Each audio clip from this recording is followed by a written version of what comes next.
The road hummed under my tires like a restless animal, always alive, always pulling me forward. It was close to midnight, and I was somewhere between nowhere and a smaller nowhere. 2 counties of empty dark spread on either side of the highway. My shift had gone late again, paperwork dragging its claws, and all I wanted was a shower that steamed until my skin went raw, then a bed I could collapse into without dreams. I had the radio on, more for company than music. Static licked at the edges of some country station that wouldn't hold, the kind of half melody that makes you feel lonelier instead of less. The headlights caught road signs and flung them aside, green boards blinking alive for a second before vanishing into the rearview. Gas station lights I passed earlier were shuttered and dead, pumps chained like they were already fossils. I told myself I was fine, just another night drive. Just me, the car, and the endless blacktop. The kind of thing I'd done 100 times, even if I hated how empty it got out here. You start to feel like the world's been wiped clean and you're the last stupid holdout, running late on a road no one will remember. I was tapping the wheel, trying to keep my eyelids from sinking, when the radio snapped into a long, sharp tone. Not the squeal of bad reception, not the glitch of a cheap speaker. This was deliberate, piercing.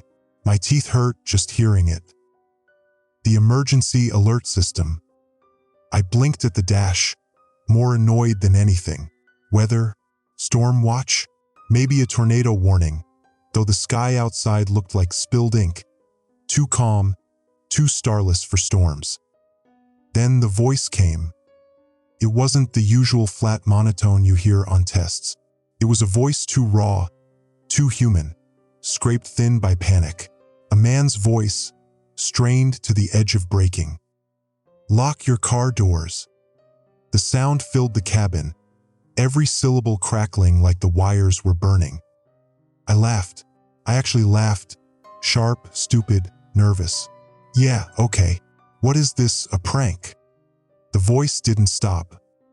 Do not stop for any reason. Do not pick up hitchhikers. Keep driving. I froze, my hand hanging stupid over the wheel like it had forgotten what to do.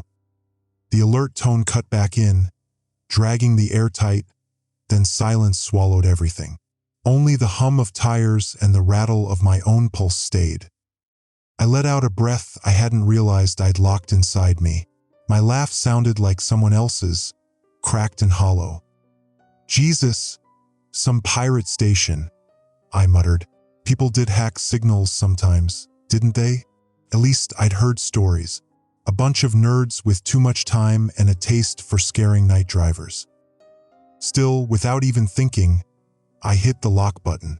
All 4 doors clunked down. The sound was louder than it should have been, like the car was glad I'd finally paid attention. The road rolled on. Empty signs, empty trees, the smell of tar that clung no matter how fast I drove. I told myself again it was nothing, a hoax. My laugh tried to come back, but it wavered and died. Because the thing that stuck wasn't the words. It was the way he'd said them. Like it wasn't a broadcast at all. Like someone had been given 60 seconds to scream through the wires before something yanked them off mic. And I couldn't shake the way he begged without begging. Like he already knew most of us wouldn't listen. By the time my dash clock blinked 12:17 a.m., I'd convinced myself it was over. A glitch, maybe some scrambled test. I'd drink coffee when I got home and forget this. I'd tell coworkers and they'd laugh, call me gullible. That's when I saw the first shadow on the side of the road. At first, I thought it was a mile marker or a warped signpost, but the headlights caught it, and there it was, a person shape standing rigid under a street lamp that flickered like it was choking on its own light. It didn't move, didn't tilt its head, didn't shift its weight, just stood there. I told myself it was normal. Somebody's car had broken down, somebody hitchhiking. That's what people did, right? But my body disagreed. My chest slammed like a battering ram from the inside, and my palms started crying sweat onto the wheel. Couldn't see a face, couldn't see hands, just the shape too still, too exact. The road carried me past before I could decide what to do. I checked the mirror once. The lamp flickered out, swallowing the figure whole. When the radio popped again, I almost swerved. Static spat like a wet fuse, and then the same voice came back. More frantic, more shredded. If they wave at you. The words clipped, fractured by distortion. Do not wave back. Then silence. I didn't laugh this time. My throat locked too tight for it. The yellow dashes on the asphalt started to look like they were breathing, each one swelling as I rolled past, then collapsing back into the black. My grip on the wheel locked hard enough that the bones in my hands ached, but I couldn't loosen it. I kept replaying the voice in my head, that warped warning chewing at me. If they wave at you, do not wave back. I told myself it was a joke. Some late-night radio ghoul trying to scare people into thinking the boogeyman hitched rides now. But the way my pulse refused to settle said otherwise. Fear has its own logic. It doesn't care how stupid things sound. The highway bent through another stretch of trees, branches knitting so tight overhead they clawed at the stars. Headlights tunneled through the dark, the beam jittering across bark-scarred silver. That's when I saw him again. Same place, different lamp, another smear of person shape standing just inside the glow. My whole body clamped tight.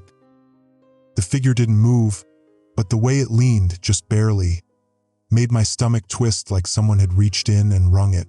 His posture was off. Not broken, not bent, just unfinished. Like whoever put it together had studied human bodies but never quite figured out how they're supposed to rest. I thought about slowing down. I thought about rolling the window to shout, ask if they needed help. That's what you're supposed to do on roads like this, right? Neighborly, the human thing. Then the arm came up. Slow, deliberate, the hand tilted side to side in the glow. A wave. The same mechanical rhythm as a metronome.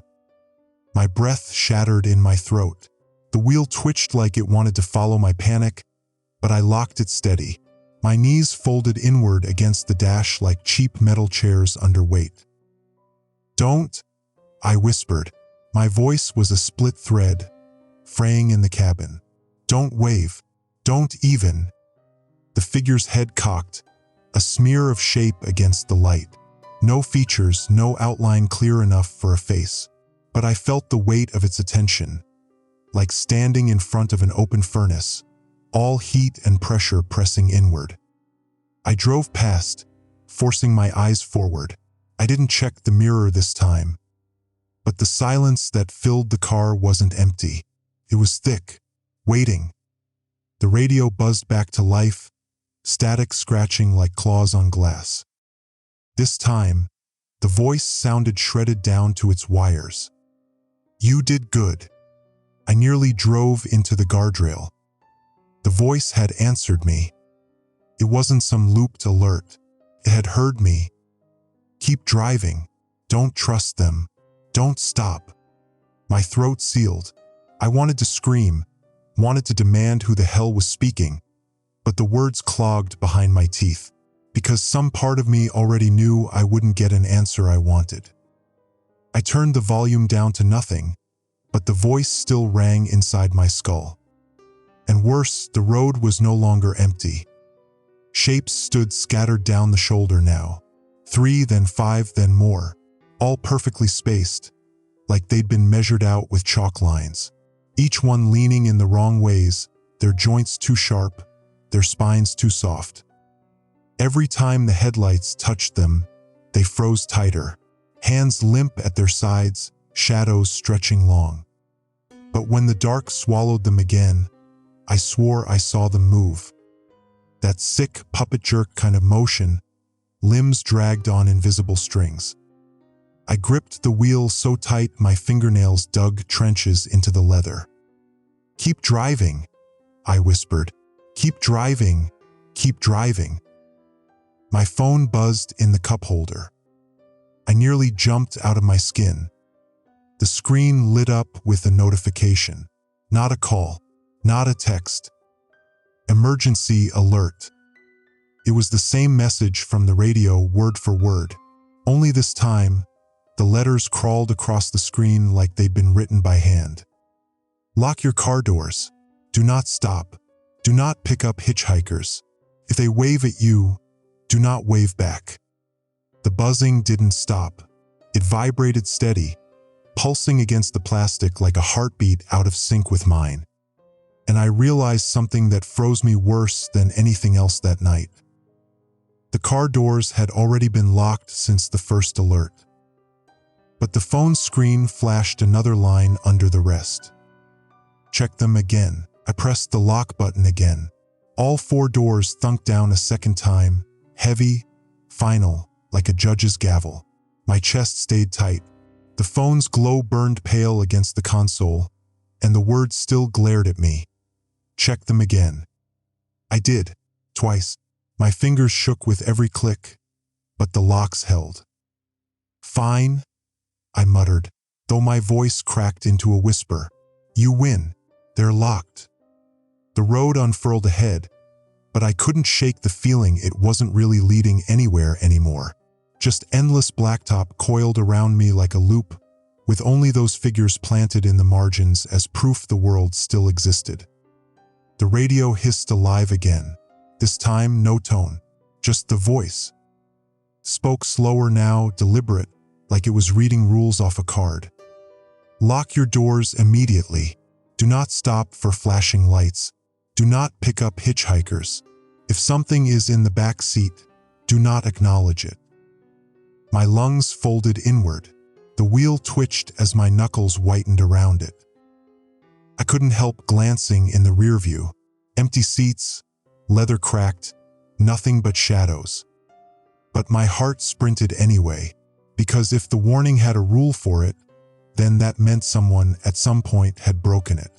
And whatever happened to them, the thought left me raw, scraped open inside. The voice droned on, but something about the cadence felt wrong. Not official, not machine-fed, like it had been patched together out of breaths. Too uneven, too human. I remembered a story I'd read once. Pirates hijacking a local news station. They wore masks, played warped cartoons. Everyone laughed it off later. But this wasn't meant to be funny. This was an instruction manual for surviving the night. The static flared, sharper this time. Stay in motion. They'll get in if you stop too long. I tightened my grip. My foot pressed harder on the gas without me realizing. The speedometer ticked up, numbers glowing faint like fireflies. The dark pressed closer to the windshield. It wasn't just outside anymore. It leaned in thick, like wet cloth laid across glass. Every breath inside the car fogged and smeared, as if the air itself wanted to erase me. I thought about pulling over, just for a second, to breathe, to calm down. But the voice's warning rattled inside my skull. They'll get in if you stop too long. So I didn't. I drove. The yellow lines blurred faster, stitching the road together beneath me. But the paranoia stitched tighter in my gut. Every shadow on the shoulder looked like it might step closer if I blinked. Every tree bent in angles that weren't natural. The car itself seemed smaller, walls closing in, the air heavy. I turned the radio off. For a blessed moment, silence pressed against me. Just tires, engine, breath. Then headlights bloomed behind me. 2 sharp beams cut the dark, growing larger in the mirror. Car moving fast, bearing down. Relief sparked through my chest, almost enough to drown the fear. Another human, another poor bastard driving late. Then the red and blue lights started flashing. My stomach caved. Police. For the first time since the alerts began, logic pushed its way forward. Cop could help. I could tell him what I heard, what I saw. Maybe he'd laugh, but at least I wouldn't be alone. The cruiser blinked its lights again. Urgent. Demanding. The warning clawed through my head at the same time. Do not stop for flashing lights. I gritted my teeth, hands slick. The wheel swerved an inch as indecision rattled me. My mind tried to reason it out. Pirate radio hoaxes can't warn you about police. This had to be real. It had to be. I eased off the gas. The cruiser surged closer, grill almost kissing my bumper. The siren didn't wail, just lights, pulsing fast enough to drill into my skull. The road bent, shoulder widening. Instinct took the wheel. I signaled and pulled to the side. Gravel crunched under tires. My pulse crushed against my ribs. The cruiser stopped behind me.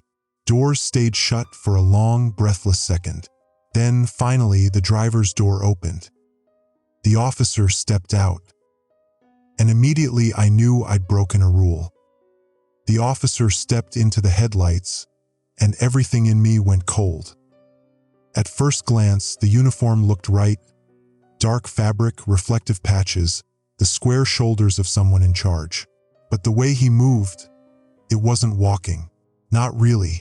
It was like he was trying out the idea of walking for the first time, legs jerking a beat too slow, each step slightly behind where it should have landed. He stopped just outside the beams. His face stayed in shadow. My hand slid to the window crank before I remembered I didn't need to. The glass was already down halfway. I'd been letting the night air cool me when the alert first came on. "Evenin'," the officer said. His voice rasped like it had been dragged over sand. Words came out slow, like he had to rehearse each one before spitting it out. License and registration. I tried to swallow, but my throat was paste.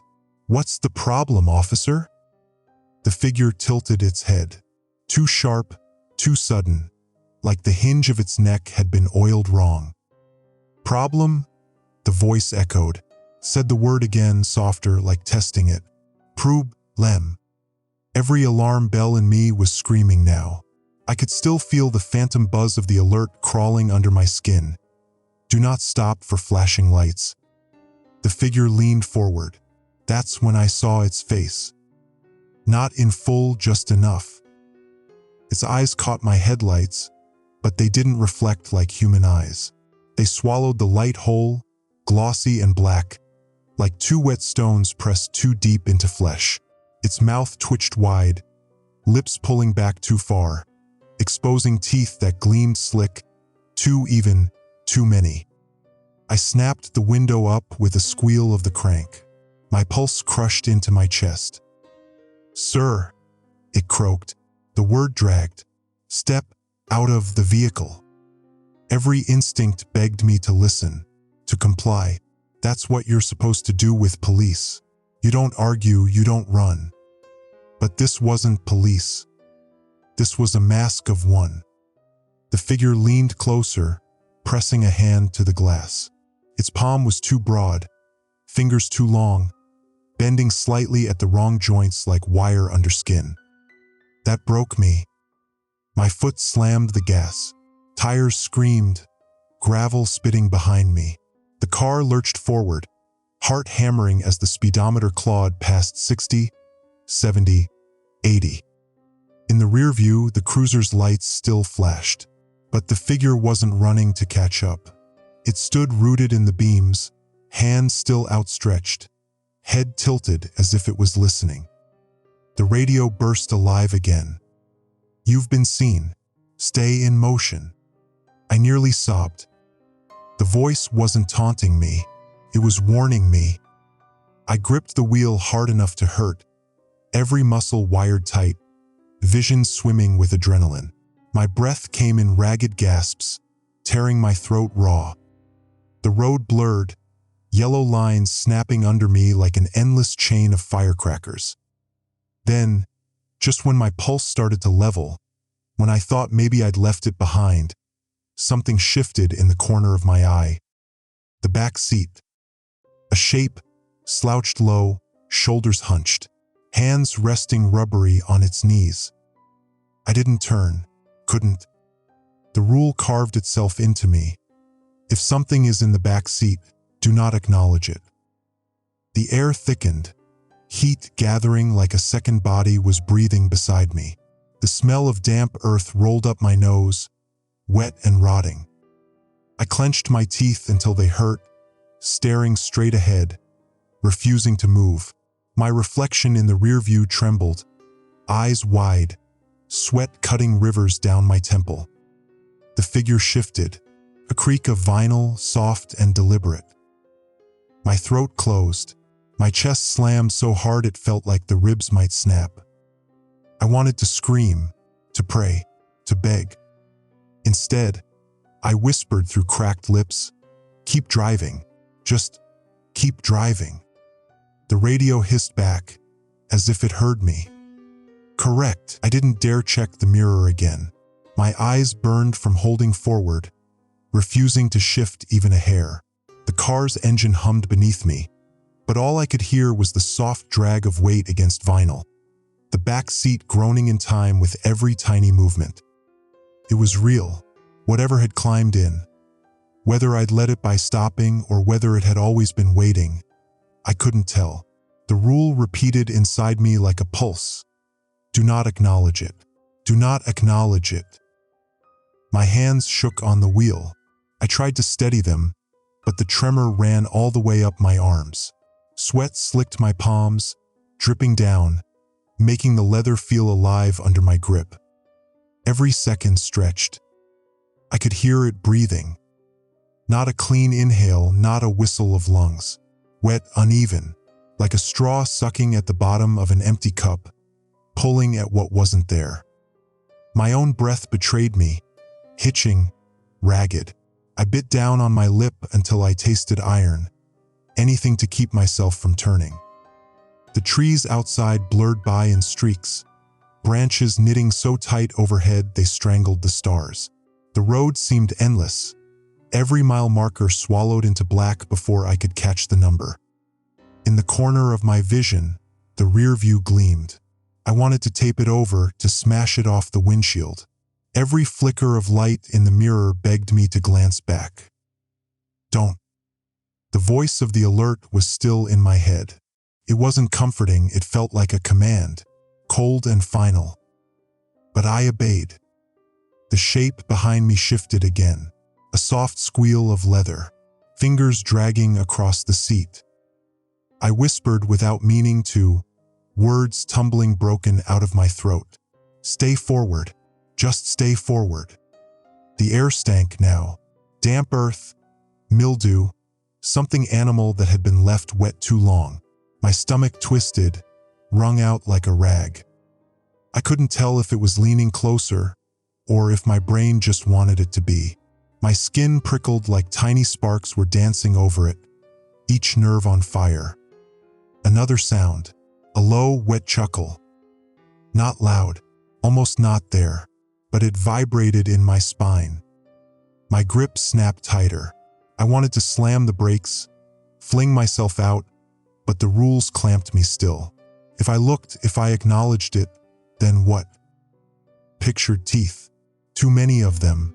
I pictured a face bent wrong, stitched together by hands that didn't understand what humans were supposed to look like. The thought alone made me gag. Keep driving, I muttered again, the words broken, almost prayer-like. Keep driving, keep driving. My headlights caught another sign ahead, numbers flashing green for a split second. Exit 14, a gas station icon, a spark of hope. But the memory of the voice smothered it instantly. They'll get in if you stop too long. And there was already something in the back seat. The road swallowed the sign. My chance passed. The figure behind me shifted one more time, heavier, like it had settled in. That's when the radio sputtered. The static crawled out low, like breathing through wires. Then the voice cut in again. Do not speak to it. Do not answer. Drive until told otherwise. My throat locked. It knew. It always knew. I almost asked, "Who are you?" but swallowed the words sharp. The voice added, colder now. It will try. Do not. The radio went dead again. My whole body buzzed with dread. My vision blurred, and I realized I was crying, silent tears burning down my cheeks. The thing behind me hadn't spoken. Not yet, but now I knew it would. And I didn't know if I was strong enough not to answer. The road straightened out into a stretch so long it looked endless, a tunnel of black with my headlights burning a path through. My knuckles were bone white on the wheel. Every blink felt dangerous. Like the instant my eyes shut, something would crawl closer from the back seat. I couldn't hear it anymore. No breath, no shifting weight. That silence was worse. Silence meant waiting. Silence meant planning. I tried the radio, hoping for static, music, anything. Nothing but dead air. That's when I saw the first one. At the edge of the headlights, just beyond the fog line, stood a figure, still as stone, head tilted. Then another. Then another. Every 20 feet, another body planted in the dark. A row of them stretching on like fence posts hammered into the world. Their faces, if they had faces, were lost in shadow, but their eyes caught the light wrong. Not reflective like animal eyes, wet, sharp, like glass marbles dipped in oil. I gritted my teeth so hard my jaw cracked. "Keep driving," I whispered. My voice was shredded, nothing but a rasp. The first one lifted its arm. A wave, slow, mechanical. The second followed. Then the third. One by one, in rhythm, they began to wave at me. The memory of the alert screamed inside me. If they wave at you, do not wave back. My hand twitched on the wheel. Reflex, human instinct, wave to acknowledge, wave to reassure. I strangled it down, pressing my palm flat against the leather. The figures stayed locked to their spots, their arms moving in eerie sync, each wave perfectly even. But then something shifted. The one closest to the car leaned in. Not a step, just a bend, like gravity had tilted wrong in its direction. Its head snapped a few degrees sharper, neck bending far too far. My chest slammed with panic. Every nerve begged me to look straight at it, to see if it was smiling. But I didn't. I held my eyes forward. The air in the back seat stirred. A whisper crawled just behind my ear. "Wave." I flinched so hard the car swerved.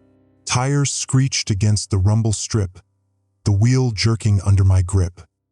The figures didn't move, still waving, still grinning in their invisible way. "Wave to them," the whisper urged. The voice was damp, like water bubbling in a throat. "They're waiting." I locked my lips shut, teeth clamped. Another figure leaned closer. Its arm creaked higher, faster. The wave was no longer slow, it was frantic, sharp. The others copied it. A whole army of shadows on the shoulder, all waving at once. The smell hit me then, rotting wood, damp and fungal, blowing through the vents. My stomach wrung itself dry. The whisper in the back seat chuckled, low and wet. "Wave." I shook my head, barely moving, barely breathing. The figures blurred as I sped past them, the road a carousel of waving arms. Some bent backwards as I passed, spines arching too far, like they were trying to snap themselves in half for me. I held on, hands locked, eyes burning, throat raw from holding in sound. And then the radio sputtered alive. Static clawed through, then the voice broke free. "You're learning. Keep driving." I let out a sound I didn't recognize. Half sob, half laugh, all broken. The figures thinned out. The road opened again. The whisper in the back seat went quiet. But I knew it wasn't gone. It was waiting. They all were. The fuel needle was dipping hard toward empty. My stomach dropped with it, every mile another countdown. I'd been so focused on the shadows, the rules, the thing in the back seat, that I hadn't noticed how fast the tank was bleeding out. I muttered curses under my breath, voice splintering from exhaustion. If I stopped, the rules said I was done. But if the engine cut off on its own, if the car stalled in the middle of nowhere, then I'd be trapped all the same. Up ahead, neon stuttered through the dark. At first I thought my mind was tricking me, just another phantom glow between the trees. But it grew sharper, humming brighter, until I could make out a squat building, a canopy, pumps gleaming silver under buzzing lights. A gas station. The relief hit so hard it almost made me cry. But the sight wasn't right. The canopy lights buzzed too loud, like a swarm of flies rattling inside glass. Shadows pooled wrong beneath them, deep as oil stains, shifting even when the air was still. The place should have been closed at this hour, but the pumps glowed green, open, blinking in the window. I eased the car under the canopy. The needle was kissing empty now, and I didn't have a choice. The moment I stopped, the air thickened. My skin prickled. It was like the night pressed in closer, watching, waiting for me to break the rule. I told myself I'd be fast. Pump the gas, keep the engine running, get the hell out. I slid the card into the reader with hands that shook too bad, missing twice before the machine took it. The numbers blinked up in sickly green. The pump clunked to life. Gasoline gurgled, the smell sharp enough to burn my nose. That's when I noticed the attendant. He stood behind the counter inside, framed by buzzing fluorescent light. At first, I thought he was a mannequin. He didn't move, didn't blink, just stood there, shoulders square, head tilted slightly forward. Then, after too long enough that the pump had already clicked past 5 gallons, he raised his head and smiled. It wasn't a normal smile, too stretched, too patient, like a mask curling wrong at the edges. His teeth were perfect, uniform, but glossy wet, as if they'd just been washed. The pump kept running. My heart slammed. I told myself not to look, just keep fueling. But the attendant lifted a hand, slow, deliberate, and he pointed. Not at me, not at the pump, at the car, at the back seat. My skin iced over. I couldn't move. Then, finally, his lips parted. His voice came out sticky, lagging between syllables like a bad connection. "Don't turn the engine off," he said. The words dragged, distorted. "They'll get in if you stop too long." My breath hitched sharp. He was repeating the rule, word for word. The pump clicked, tank full. I yanked the handle free, slammed it back, gas sloshing down the side of my car. My hands were trembling so hard I couldn't wipe it away. The attendant didn't move, still smiling, still pointing. His teeth shone too bright under the buzzing light. I stumbled toward the driver's side, refusing to glance into the windows.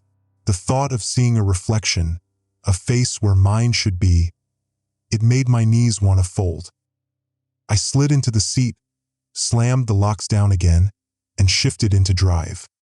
The shadows at the edge of the lot quivered, faces half-formed, bodies blurred like melting wax, all clustered at the tree line, waiting. The engine idled, purring rough. I should have pulled out. I should have left. But I was frozen, eyes locked on the attendant still pointing through the window. And then his smile stretched wider. His gums glistened raw pink, slick and glossy. And I realized he hadn't stopped smiling the whole time. The engine purred under me, steady, alive, and still I couldn't bring myself to throw the car into gear. My hands clamped the wheel, my eyes glued to that glass window where the attendant's grin glistened too wide. His finger still pointed, never wavering, aimed dead at my back seat. I wanted to shout, demand what the hell he meant, but the glass between us felt too thin.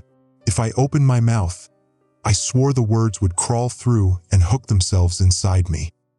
A thought clawed at me, maybe I should pay. Leave the cash. Keep it normal. Maybe that was part of the rules. The longer I stayed, the louder the buzzing lights grew.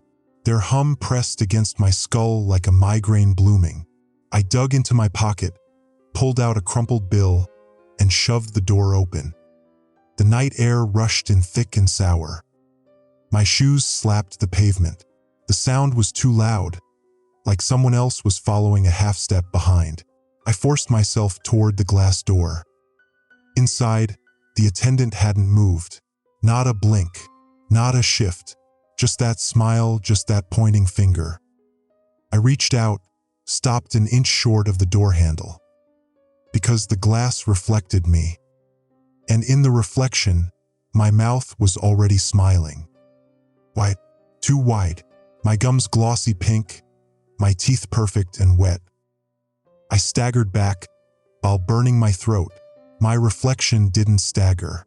It stayed at the glass, smiling like it belonged there. The bill slipped from my hand, drifted down onto the concrete. That was all I could give. All I would give. I spun, sprinted back to the car. My heart slammed hard enough to blur my vision, my breath breaking sharp like glass in my chest. The shadows at the tree line had crept closer. I could see them now, limbs bent, torsos too narrow, their skin stretched thin as wet paper, faces smeared smooth, wax melting in heat. They twitched in little bursts, wrong rhythms, like film frames missing. One of them leaned out from the line, head jerking to the side in a spasm. The sound it made scraped across the lot, like wood splitting under strain. I ripped the driver's door open, dove inside, slammed it shut. The locks clunked down just as the first shadow hit the edge of the light. The attendant still hadn't moved, still smiling, still pointing. I threw the car into drive. Tires squealed, rubber burning against concrete. The car lurched forward, and for a second, I thought I wouldn't break free. The shadows rushed in from the sides, jerking, flailing, faces pressed to the glass with skin that looked painted on. They stopped just short of the canopy's light, halting like they'd hit an invisible wall. Their teeth gnashed soundlessly, gums peeling slick. The station shrank behind me, the buzzing lights, the smiling reflection, the pointing hand, all swallowed by dark. I didn't breathe again until the radio crackled. This time, the voice wasn't just one. It was layered. 2, 3, maybe more, all tangled together, spilling over each other. Male, female, child, elderly, all chopped and reassembled into a single message. Do not look at them too long. Drive. The static swallowed it whole. My chest heaved. My throat burned. I pressed the accelerator harder, as if speed itself could keep me alive. But in the mirror, the shadows lingered, just far enough behind to blur, just close enough to remind me they weren't gone. And from the back seat, the whisper came again. You almost waved. I screamed raw into the night, hands shaking the wheel. The whisper chuckled wet. Next time you will. The road stretched out in front of me like an artery, pulsing under the weight of the tires. My eyes burned. Each blink felt like sandpaper dragged across them. I couldn't remember the last time I'd closed them for more than a fraction of a second. If I let them linger shut, even for a breath, I knew I'd never open them again. The fuel gauge ticked steady now, half full, enough to last if I didn't slow down. But my body was breaking long before the car would. My throat was raw, every swallow a scrape. My hands shook so bad the wheel rattled under me, swerving inches at a time. And the silence was worse than the static.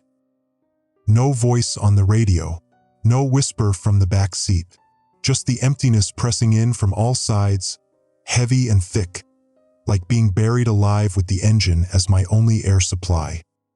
I muttered to myself, words cracked and dry, keep driving, just keep driving. the yellow lines smeared into one long streak. The trees on either side twisted in my vision, bending inward, their branches like claws trying to rake across the car. My reflection in the windshield wavered, eyes too dark, mouth twitching at the corners. I rubbed at my face with a trembling hand, whispering, "Real, real, real." The lights hit something up ahead, a shape on the road. At first, I thought it was another figure, one more of those blank-faced things waiting for me to wave. My chest clenched, but then the details sharpened.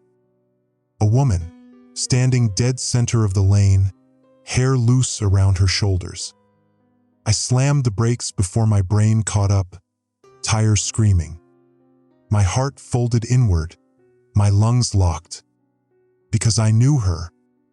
Even before the light fully caught her face, I knew. It was my mother. Her smile broke me in half. Soft, gentle, the same one she used when I came home late as a teenager and tried to sneak past the kitchen. She lifted a hand, not a wave, just a gesture, beckoning. "Come on," she mouthed.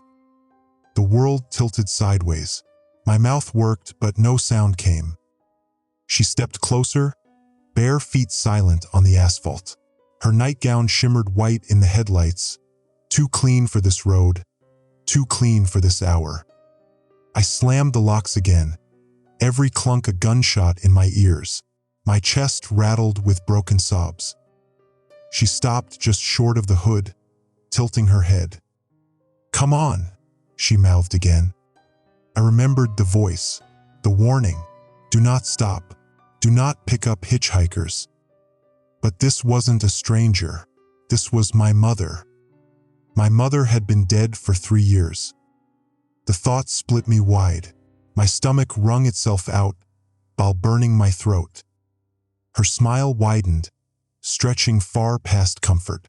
Teeth gleamed wet, gums glossy, too pink. I gagged on the scream, slammed the gear into drive, and floored it. Her figure blurred under the headlights, vanishing into the dark behind me. But for a second, for one unbearable second, I swore I heard her voice inside the car, right behind my ear. "I'm proud of you, baby." The words were warm, loving, but the chuckle that followed, wet, guttural, was not hers. The white lines jittered in the headlights, shivering like they were alive. My chest heaved, lungs tearing raw, but I couldn't slow down. Not after what I'd just seen. Not after her. The asphalt stretched ahead, but something about it was wrong now. The surface gleamed too wet, shimmering like oil slick. The smell hit me before I understood. Copper, thick, metallic. Blood. It wasn't just wet pavement. The road itself was bleeding. Tires hissed through it, flinging red mist up against the sides of the car. It smeared across the glass, streaks sliding down in long, slow rivulets. Each streak looked like it was dragging fingernails across the windshield. I gagged, while burning my mouth. My hands trembled harder, every nerve begging me to pull over, scrub the glass, do something. But the rules carved me still. Don't stop. Keep driving. The radio crackled. At first, I thought it was static, but then I heard it. Voices. Not one. Dozens. Layered, chopped, spilling over each other. Some crying. Some praying. Some muttering words that bent sideways, syllables collapsing into noise. The sound twisted in my ears like a choir recorded backward, each voice gasping on the inhale instead of the exhale. I pressed harder on the gas. The speedometer climbed, but it wasn't enough. The road pulsed under me, bleeding more, thickening, slowing the tires. Each rotation fought against it like driving through wet clay. Then they came. Figures bursting from the tree line, not waiting anymore, not still, running. They kept pace with the car, jerking in jagged bursts, arms swinging wrong, legs bending backward. Their faces, or where their faces should have been, shone pale in the dark, smeared like melted wax. One slammed into the passenger window. The glass boomed, the whole car shuddering. Its face pressed against it, skin gray, stretched tight, lips peeled back to nothing. Its gums gleamed raw, teeth jutting like shards of broken glass jammed into flesh. I screamed, raw and ragged, voice splintering like static. The figure's mouth opened wider, too wide. It smeared the glass with a black froth, bubbling out of its throat. The whisper in the back seat chuckled, wet and low. Almost home. Couldn't take it. I snapped my head toward the mirror. Empty. The back seat was empty. But the whisper was still there. Figures slammed the car from both sides now, palms thudding heavy, smears of black left behind. Their movements stuttered, glitching forward like a scratch tape skipping frames. I floored the accelerator. The engine roared, straining, the needle pushing into red. The road bled thicker. Tires spat gore. The smell filled the cabin, choking me, filling my mouth with phantom taste. One figure kept pace with the driver's side window, its face inches from mine. Its head jerked side to side with every stride, neck snapping too far each time. Its eyes were pits, wet and bottomless. It lifted a hand and waved. Slow, deliberate. My hand twitched. Reflex. I almost lifted it from the wheel. The radio screamed back to life, louder than ever. Don't. The sound shattered my focus. My hand clamped back down. My chest exploded with sobs I couldn't control. The wave dropped. The figure's head snapped backward, spine bending until it cracked like dry wood. Then it crumpled into the dark. The rest fell back too, peeling off into the trees.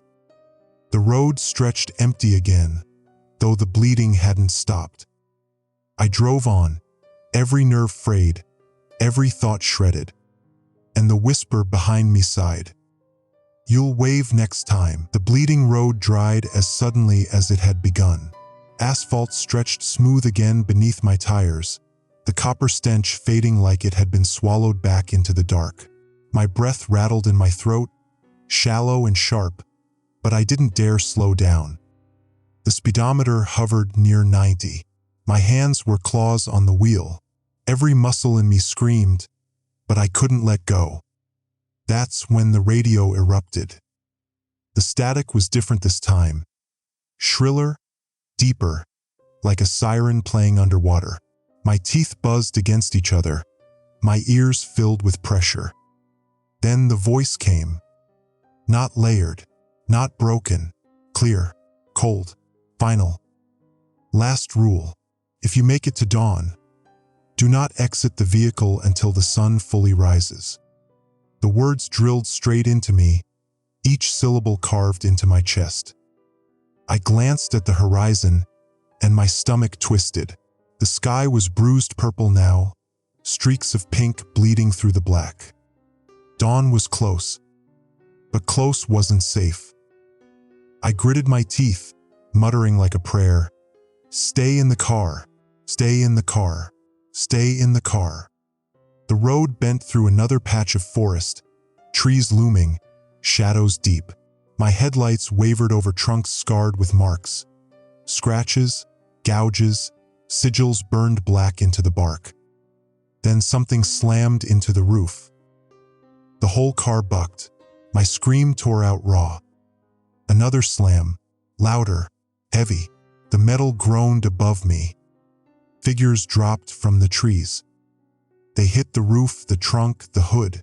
Their limbs pounded the car in rhythm, each thud perfectly in sync with my heartbeat.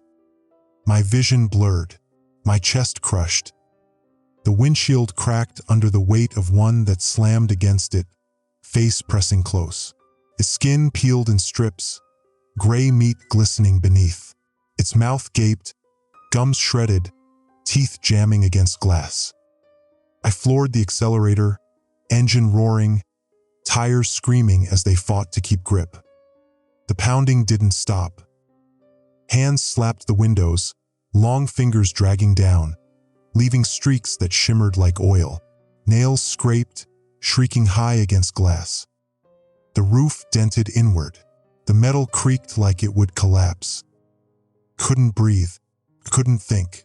My throat split with sobs, each one sharp enough to cut. The radio hissed, voice pressing through, louder than the pounding. "Lock your doors again. Now."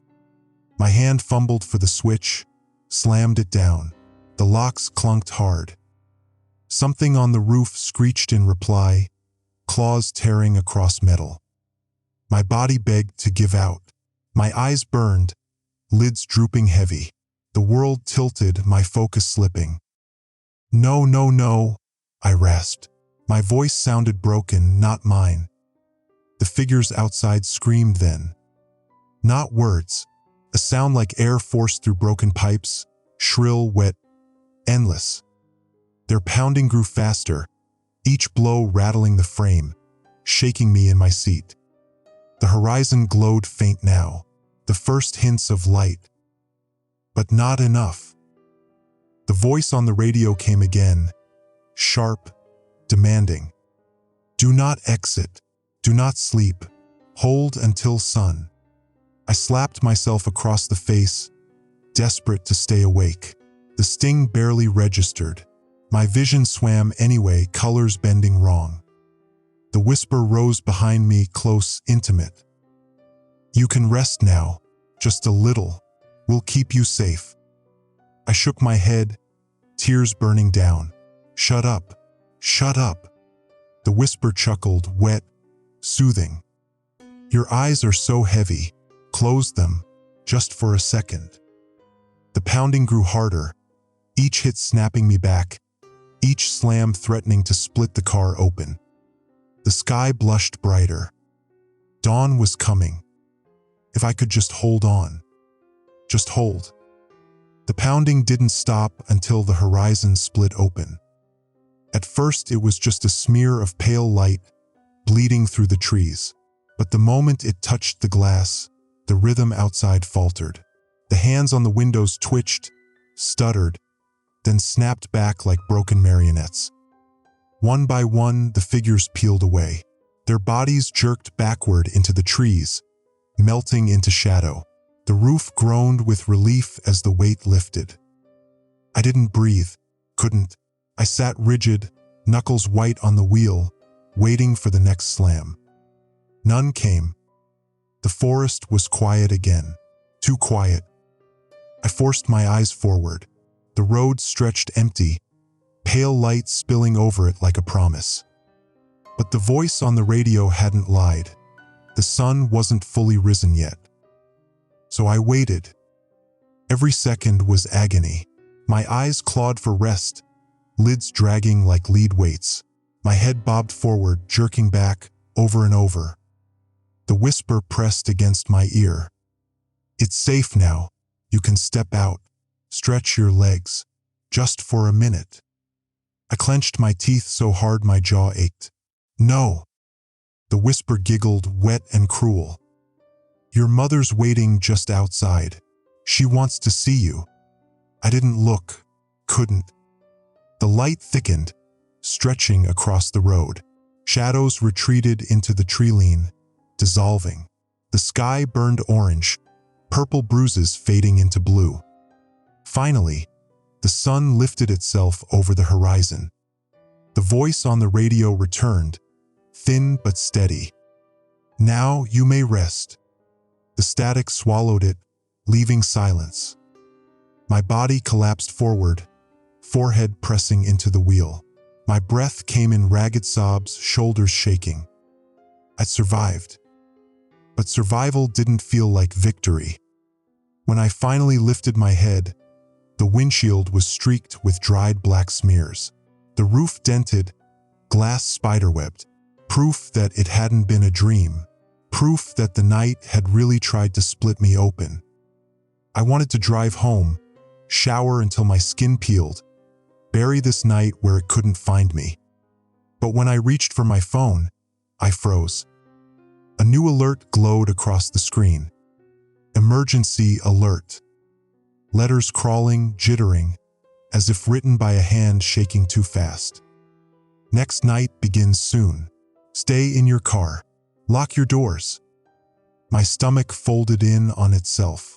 My breath staggered. The day stretched ahead of me, empty and thin, but already I could feel it watching, waiting. And in the silence of the car, my own voice muttered the words I swore I'd never say aloud. I lived, but don't drive at night. Not unless you're ready to lock your doors and never open them again.